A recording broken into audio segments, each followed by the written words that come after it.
વધતા જતા હતા. અહીંયા રોગ નાબૂદીનો કોઈ પણ પ્રયાસ નહીં, અને છતાં બધા ભાગી ગયા. ત્યારે હું મૂંઝવણમાં મુકાણો,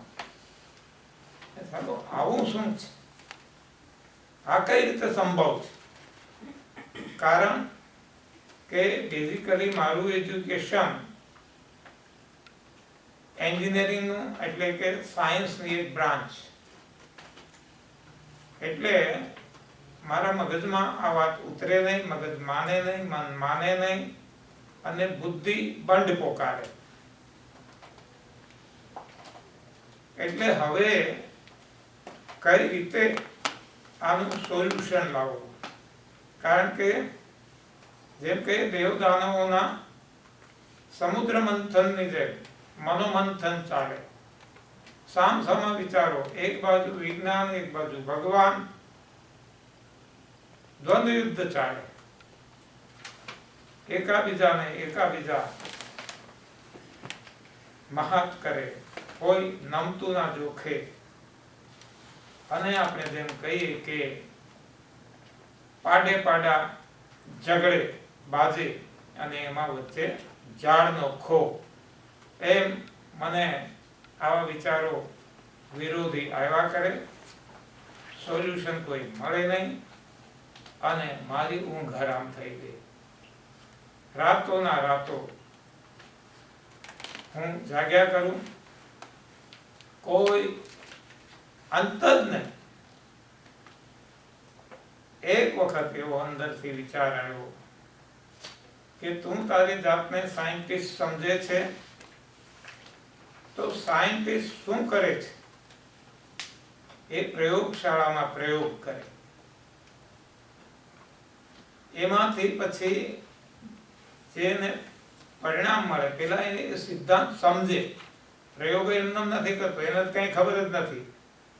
કોઈકે જે માર્ગ બતાવ્યો, એ જે સિદ્ધાંતને આધારે પછી પ્રયોગશાળામાં પ્રયોગ કરે, તાળો મેળવે. હા, ક્યાં બીજું કઈ નથી કરતા આપણે, ખાલી તાળો મેળવીએ, અને આપણને લાગે કે ના ઇતિ સિદ્ધમ, હા આ સિદ્ધ બરાબર છે આ પ્રમાણે, અને આપણે માની લઈએ. તો અહીંયા પણ મને અંદરથી એક એવો ભાવ જાગ્યો કે તને પરિણામ તો તારી નજર સામે, રોગ તારે ભાગી ગયા, પરિણામ મળી ગયું, હવે તારે ઊંધો તાળો જ મેળવવાનો કે કઈ રીતે રોગ ગયા. એટલે હવે તું પ્રયોગ કર. એટલે મેં મારી જાત ઉપર પ્રયોગો શરૂ કર્યા 9 વર્ષ સુધી, લાંબા ગાળા માટે. કારણ કે એક સવાલ નો જવાબ મળે ત્યાં બીજા 10 ઊભા થાય, એના કઈ શંકાનું સમાધાન થાય તો બીજા અનેક ઊભા થાય. એટલે એક શંકાનું સમાધાન જ્યાં સુધી ન થયું ત્યાં સુધી હું માંડ્યો રહ્યો. 9 વર્ષ પછી જ્યારે મને ખ્યાલ આવ્યો કે જે કંઈ મારી માન્યતા આજ સુધી હતી, એ માન્યતામાં કંઈક ભૂલ હતી, અને હવે જે મને કંઈક નવું જાણવા મળ્યું છે, એ ભલે આના કરતા જુદું લાગતું હોય પણ પરિણામદાયી છે, એ સાચું છે, પેલું આભાસી છે. એટલે પછી ફરી એની કસોટી કરવા મેં બીજા બધા ઉપર પ્રયોગ શરૂ કર્યા. મારી પત્ની, એને માઇગ્રેન, એસિડિટી, અને છેલ્લે આર્થરાઇટિસ, રૂમેટિક આર્થરાઇટિસ, અને એને કારણે દવાઓ લઈ લઈને એકની દવા લીધી, એક પણ રોગ મટ્યો નહીં, રોગ વધતા જ જાય, એકની ભેટ પછી બીજું આવે. હતું ઇનિશિયલી માઇગ્રેન, અને એમાંથી એસિડિટી ઉદ્ભવી, જેમ હમણાં ભરતભાઈએ પોતાના અનુભવોમાં કીધું એમ. એક પછી બીજું ચેઇન લિંક આખી ચાલુ થાય. એસિડિટીના બધા પ્રયોગો કર્યા, એસિડિટી ગઈ નહીં, એસિડિટી વધે એટલું જ નહીં, પણ ભેટમાં પાછું આર્થરાઇટિસ મળ્યું. આર્થરાઇટિસમાં દવાઓ લીધી, બધું ખૂબ પ્રયાસ કર્યા, છેવટે ડોક્ટરોએ કીધું કે આની કોઈ દવા નથી દુનિયામાં અને તમારે ઓપરેશન કરાવવું પડશે, ની જોઈન્ટ રિપ્લેસ કરાવવું પડશે. ત્યારે એ હલી ગઈ. જો આ આપણે ક્યારે ક્યારે માનીએ છીએ એ પણ ભેગું આમાં આપણને ખ્યાલ આવે એટલે થોડું ડિટેલમાં જાઉં છું, સમય છે આજે થોડો એટલે. તો અમારે સંતાન નથી, એને ડર લાગ્યો કે આટલી નાની ઉંમરે, આજથી 22 વર્ષ પહેલાની વાત કરું છું, આજે she is 64, એટલે એની પહેલા 22 વર્ષ એટલે લગભગ 32 ની ઉંમરે એને આ હાલત થઈ ગઈ હતી.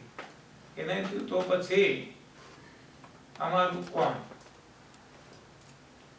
43 કે જે હા, તો એ રીતના એને એક એવી ડર પેસી ગયો કે અમારું કોણ. એટલે પછી એને પ્રયોગ દિલ દઈને કર્યો. જો પેલા પ્રયોગ ચાલતો જ તો, પણ પરાણે મારી પાછળ ઢસડાયા કરતી હતી અનિચ્છાએ. અને હવે ત્યારે પરિણામ ના મળ્યા. મારું એ કહેવાનું છે, ક્રિયા કરવાથી જ માત્ર પરિણામ મળે છે એવું નથી. ઘણા પૂછતા હોય આવું કરીએ કેટલા સમયમાં પરિણામ મળે, હા, એવું કઈ જરૂરી નથી. ક્રિયા સાથે ભાવ જરૂરી છે. જેવો એનો ભાવ બદલાયો પરિણામ તરત મળ્યા, બધું જતું. પછી અમરનાથ યાત્રા પણ કરી, હિમાલયની 4 ધામ યાત્રા કરી, વૈષ્ણોદેવી ચાલીને, આ બધી ચાલીને વૈષ્ણોદેવી 4 વખત જઈ આવ્યા. એ ઉપરાંત ગિરનાર ની જેને પરિક્રમા કરી હશે ખબર હશે તો લીલી પરિક્રમા એ પણ કરી, જ્યારે સમય મળે ત્યારે એ પણ કરી લઈએ છીએ. તો આ પ્રયોગો જાત ઉપરના પણ વિથ વિલ એન્ડ જીલ, શ્રદ્ધા અને વિશ્વાસ સાથે એ પરિણામ આપે છે. માત્ર ક્રિયા પરિણામ નથી આપતી. એટલે અને એમાં જો ભાવ સાવ વિરુદ્ધ હોય, ઉલટો હોય, તો સ્વાભાવિક છે પરિણામ મળતા નથી. એવા કોઈ દાખલા એવા મળે છે કે જેને વિશ્વાસ જ નથી, પણ આંગળી ચીપટીમાં આવી ગઈ એટલે પ્રયોગ કરે પણ વિશ્વાસ એને બીજે છે. એટલે એવા લોકોને ક્યારેક પરિણામ નથી મળતા, અથવા બહુ મોડા મળે છે, ધીમા મળે છે. એવા પણ અમે કેસીસ જોયા છે. એમાંનો એક કેસ અમારા ઘરનો. તો આ રીતે પત્ની, પછી પરિવાર, પછી મિત્રો, એમ વર્તુળ ફેલાતા ગયા. અને આજે આખા વિશ્વમાં આ વાત ફેલાયેલી છે. અને આખા વિશ્વમાં જેને પણ પ્રમાણિકપણે પ્રયાસો કર્યા છે એ બધાને પરિણામો મળ્યા છે. એટલે અહીંયા કોઈ દાવો નથી, કોઈ દાવો નથી કે ના તમે આમ કરો એટલે આમ થઈ જ જશે. અમારો પ્રયોગ છે, લોકોના પ્રયોગો છે, એના પરિણામ છે. અમે કહીએ સમજીએ, પેલા સમજીને એની ઉપર મનોમંથન કરીએ, આંધળું ક્યાં ના કોઈને ફોલો કરીએ. અને હું તો ખાસ કહું છું, મારું તો માનો જ નહીં, ડોન્ટ ફોલો મી. શું કામ? હું કોણ એવો છું કે મને કોઈ માનવો પડે? હું કહું છું તમારી જાતને તમે માનો, કારણ કે તમારી અંદર ભગવાન બેઠા, બધાની અંદર ભગવાન છે. પ્રકૃતિ પાર પ્રભુ સૌ ઉર્વાસી. ગીતાજીમાં પણ ભગવાને કીધું છે, અહમ વૈશ્વાનરો ભૂત્વા પ્રાણીનામ દેહમ આશ્રિતા. તો એ કૃષ્ણ ભગવાનને આપણે કહીએ છીએ કૃષ્ણમ વંદે જગતગુરુ. તો એ જગતગુરુ ખુદ જ્યારે આપણી અંદર છે, તો he will guide us. એટલે હું કહું છું કે સમર્પિત થઈએ તો ખુદને, ગુરુ બનાવીએ તો પોતાને, કારણ કે અંદર જ આપણી અંદર ભગવાન છે. એ જ આપણને માર્ગદર્શન આપશે અને એ જે માર્ગદર્શન આપશે એ સાચું આપશે, બીજાનો કોઈનો ભરોસો નહીં. તો અમે આ પ્રયોગો જે કંઈ વિસ્તર્યા છે, આપોઆપ વિસ્તર્યા છે. અમે વિસ્તાર્યા નથી, અમે કાંઈ કરતા નથી, અમે કોઈ સંસ્થા સ્થાપી નથી, કોઈ એવું સેન્ટર રાખ્યું નથી, કોઈ એવો આશ્રમ રાખ્યો નથી અને રાખવાના નથી.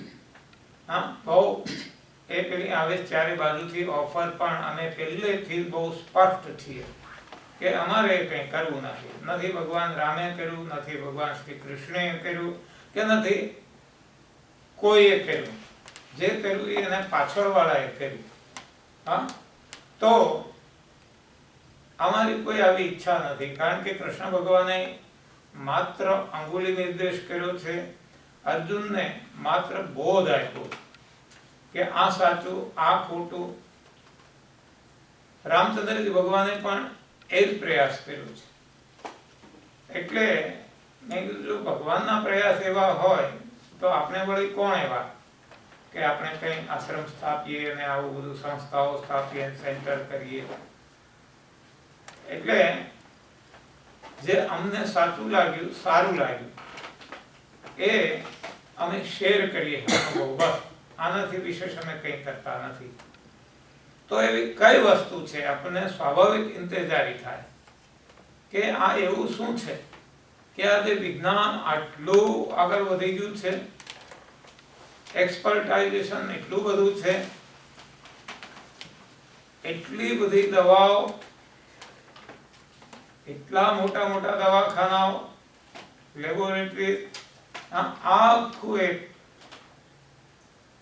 હેલ્થ માટે એક વૈશ્વિક સંસ્થા પણ કામ કરે છે, WHO, વર્લ્ડ હેલ્થ ઓર્ગેનાઇઝેશન. પરંતુ આપણને જોવા મળશે કે એ ફિલ્ડમાં કામ કરતા બધા, દવા બનાવવા વાળા હોય, દવા વેચવા વાળા હોય, દવા પ્રિસ્ક્રાઇબ કરવા વાળા હોય, કે WHO જેવી સંસ્થા પણ, એમાં બધા બીમાર છે, ઉપરથી લઈને નીચે સુધી. તો ત્યાં આપણને ખ્યાલ આવે કે there is something wrong. શું ખૂટે છે એ કદાચ ભલે ના ખબર પડે, પણ કાંઈક તો એવું છે, નહીં તો જે આવું આખું લઈને બેઠા છે, આખું વિશ્વનું આરોગ્યની જાળવણી, તો એમાંથી એના નાનાથી મોટા બધા જો બીમાર હોય તો there is something wrong. સમજણમાં કંઈક ફેર છે, એક્શનમાં ફેર છે. અને જો એક્શન ખોટું હોય તો રિએક્શન ખોટું આવવાનું. બીજ જેવું હોય ફળ એવું જ મળે. તો આ વાત જ્યારે મારી જાણવામાં આવી ત્યારે, મારી જ્યારે આંખ ખુલી ત્યારે મને ખબર પડી કે દુનિયા આજે ઊંધી દિશામાં બધી દોડી રહી છે. ડેસ્ટિનેશન આ બાજુ છે, દોડે છે આમ, એટલે ડેસ્ટિનેશન આવતું નથી, પણ ડેસ્ટિનેશનથી દૂર જાય છે. તો પછી સાચું શું? એ મારી સમજણમાં એવું આવ્યું. ગીતાજી અધ્યાય 17 શ્લોક 8, 9 ને 10, એમાં 8માં સાત્વિક જનોને પ્રિય એવા ભોજનનું વર્ણન છે. 9-10માં રાજસી અને તામસી જનોને પ્રિય એવા ભોજનનું વર્ણન છે. રાજસી અને તામસી એનું ભોજનનું જે વર્ણન છે એમાં લખ્યું છે કે એવું ભોજન કરવાથી રોગો થાય છે, યુવાની કૂંકાઈ જાય છે, ગળપણ વહેલું આવે છે, અશક્તિ કમજોરી આવે છે, આયુષ ટૂંકાઈ જાય છે. સુખ અને સંપત્તિ આપણી હણાઈ જાય છે, શાંતિ હણાઈ જાય છે. આ બધું 9 અને 10 શ્લોક ગીતાજીનો અધ્યાય 17 આ જણાવ્યું છે. એમાં એવું ભોજન એની વ્યાખ્યા પણ કરી છે કે જે તીખું હોય, ખારું હોય, ખાટું હોય, કડવું હોય, ગુંજેલું હોય, એટલે કે આગ ઉપર ચડાવેલું હોય, શેકેલું, તળેલું, બાફેલું, વાસી હોય, એઠું હોય, દુર્ગંધયુક્ત હોય, આવું ભોજન જે રાજસી અને તામસી જનોને પ્રિય, એનું પરિણામ એવું છે કે એ જે ખાય એને રોગ થાય, એની આયુષ્ય ખાય, એનું બળ ઘટી જાય, જે મેં અગાઉ કીધું એમ. ત્યારે મને થયું કે આપણે તો આવું જ ખાઈએ. જો આજે આપણે આપણું ભોજન જોશું તો આ જ ખાઈએ છીએ. હા, અને જો આવું ખાઈએ તો રોગ થાય, ગીતાજીમાં બહુ સ્પષ્ટ છે. અને હવે જો આપણે એવું જ ખાઈએ ને રોગ ન થાય તો ગીતાજી ખોટા. અને રોગ છે આજ આખા વિશ્વમાં, અને આખું વિશ્વ આવું જ ખાય છે. રોગ છે તો હવે આપણને ખ્યાલ આવે કે સાચું આ છે. એટલે મેં એનો પ્રયોગ કર્યો. એવું ખાવાનું ધીમે ધીમે ધીમે ધીમે છોડી દીધું, અને જેટલા પ્રમાણમાં છૂટતું ગયું એટલા પ્રમાણમાં રોગ હટતા ગયા, ઘટતા ગયા. અને જેવું સંપૂર્ણપણે છૂટ્યું તો નખમાંય રોગ નથી. મને નથી મારી પત્નીને વર્ષ થઈ ગયા છે 22. તો એક કારણ એ જોવા મળ્યું. ત્યારથી ભોજન ઉપર ભાર મૂકવાનું શરૂ થઈ ગયું. પેલા બેક્ટેરિયા ઉપર ભાર મૂકતા હતા, પેલા બહુ સફાઈ ઉપર ભાર મૂકતા હતા. હા, જેમ હમણાં ભરતભાઈએ કીધું ને શેરડીના રસનું, અમે શેરડીનો રસ ત્યારે પણ પીવા જતા. મને ખાસ ખબર છે, મેં ઘેરથી મિલ્ક કેન લેતા જઈએ સ્ટીલનું, ત્યારે ડોલ ચૂંટી આખી, તો એ લઈ જઈએ ધોઈને સાફ કરેલું ફર્સ્ટ ક્લાસ. હવે ત્યાં સિચોડે જઈએ શેરડીનો રસ પીવા, કોલું એનું, ત્યાં એને કહીએ કે ભાઈ તું સારું સિચોડો બરાબર સાફ કર. હા, હવે એને એવી નવરાશ ના હોય, પણ એ જાણે કે કાયમ અમે કાયમી એના ઘરા, એટલે એ સાફ કરે. અને તારે પૈસા વધારે લઈ લે, પણ અમારે સફાઈ જોશે. બરફ ન નાખવા દઈએ, ઠંડુ પાછા ખાતા, પણ બરફ કાં તો ઘરનો ભેગો લઈ આવતા, અથવા તો અમે બરફ જ ન નાખતા, કારણ બરફ નાખીએ વળી રસ એટલો ઠંડો પેલો મોળો પડી જાય. એટલે એ રસને પછી ફ્રીઝરમાં મૂકીએ, ઠંડુ કરીએ. ટૂંકમાં આવા અનેક નખરા કરતા. અત્યારે અમને નખરા લાગે, અત્યારે ગમે ત્યાં પી લઈએ. અત્યારે અમને એવું કલ્પના નથી આવતી. કેમ? અમને ખબર પડી ગઈ કે જે આપણે મગજમાં ખ્યાલ સફાઈનો છે, તો આપણે જોઈએ છે. હું તો પાછો ગામડામાં ઉછર્યો, હું ખેડૂત, અમે ગાયો ભેંસો પણ પાળી છે. તો અમે જોયું છે કે ગાયો ભેંસો એ ગંદકીમાં રહે, ગંદુ ખાય, ગંદુ પીએ, અને છતાં એને કોઈ ઇન્ફેક્શન થાય, એને કંઈ એવા રોગ ના થાય. અને આપણે આટલી કાળજી રાખીને છતાં રોગો થાય. ત્યારે ખ્યાલ આવ્યો કે there is something wrong in our belief. આપણી માન્યતામાં કંઈક ગડબડ છે.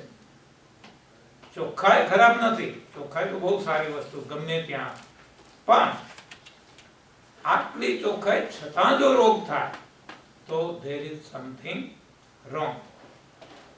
મેં જોયું એ જ રીતે દુબઈમાં, અહીંયા અમેરિકામાં એટલી બધી ચોખ્ખાઈ ઉપર એટલો બધો ભાર મુકાય, અને છતાં બીમારી બીમારી બીમારી. વધુમાં વધુ એવું કહેવાય છે, મને એના કેમિસ્ટ મળ્યા, એને કીધું કે આખી દુનિયામાં પર કેપિટા એટલે કે પર હેડ વ્યક્તિ દીઠ વધુમાં વધુ જો દવાનું કન્ઝમ્પશન હોય તો અમેરિકામાં છે.